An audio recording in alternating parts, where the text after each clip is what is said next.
I used to see sex as something that was just meant to validate me. As I get older, as I do more inner work with myself, as I explore relationships and come into deeper union with myself, I'm realizing that my sexual nature and my desire as a woman has nothing to do with whether or not I am chosen by a man, chosen by society. I am the source of my sexiness. Less and less and less am I seeing my sexiness through the lens of, is this attractive to someone? Is this attractive to a man? The first time I got catcalled by someone, I remember being like elated after, because no one had ever just told me I was beautiful randomly before. No one in my life. And this was at like 18 or 19. This was a very slippery slope for me, and I became addicted to that validation from men. And as a result, I was always trying so desperately to be the hottest woman in the room, always trying so desperately to maximize the amount of attention I would be getting from men. And I was really living off of this attention, off of this validation, internalizing it as proof that I was valuable, that I was beautiful, and that I was worthy.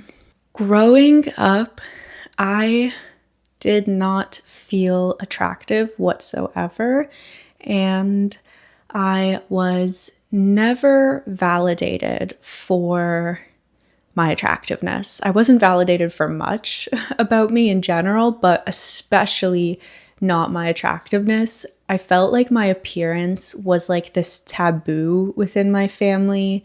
Like, I definitely felt like people were ashamed of the way that I looked, and as a result, I internalized that shame about myself. And I believed that if only I could just be beautiful, I would be worthy in society. I would be worthy as a human being. I would have value. I would be loved and lovable. I would finally receive the love that I was craving when I stopped being so desperate to be validated.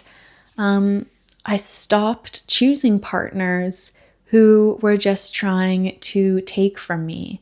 I stopped choosing partners who were just obsessed with gratifying themselves. And I started choosing partners that recognize my divinity and want to celebrate me and celebrate my essence. When we primarily see sex as an act of validation or an act of gratifying ourselves, we are operating from a place of taking. We are trying to take something from the other person. And in my case, I was always trying to take validation from them. I was trying to get something out of the act of sex. When we are rooted in the knowing that we are the source of our love, of our acceptance, and no one can take that away from us, that is when we move into deeper union with ourselves. And that is when we become rooted in our power.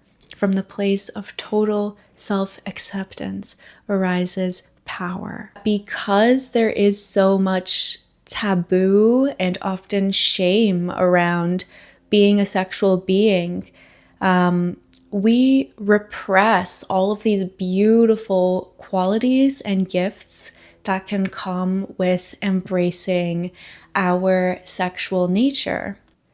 There is innate divine power in embracing desire, tuning in to my body. What does the energy of desire feel like? And I realized that it feels like openness. Spirit, the divine, operates through space, and space is just openness.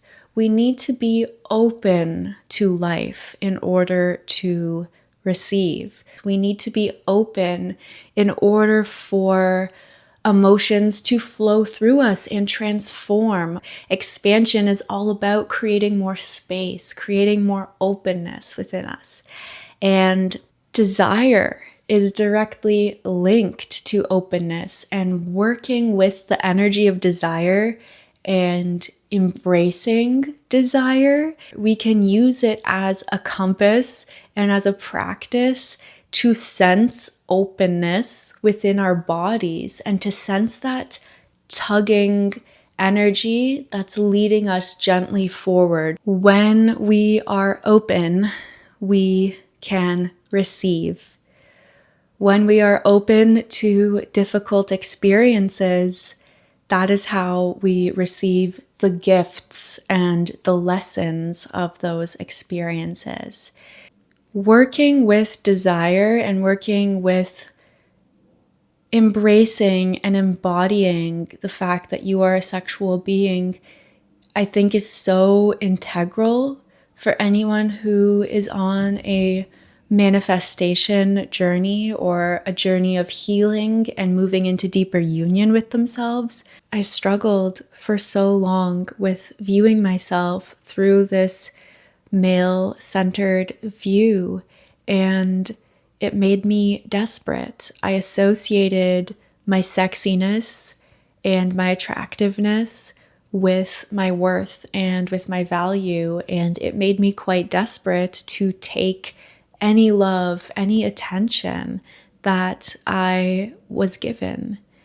Once I started validating and giving this love to myself and put that role onto myself, I stopped caring as much about whether a man was going to hit on me or not. I stopped being so desperate, and I stopped accepting shitty treatment from men.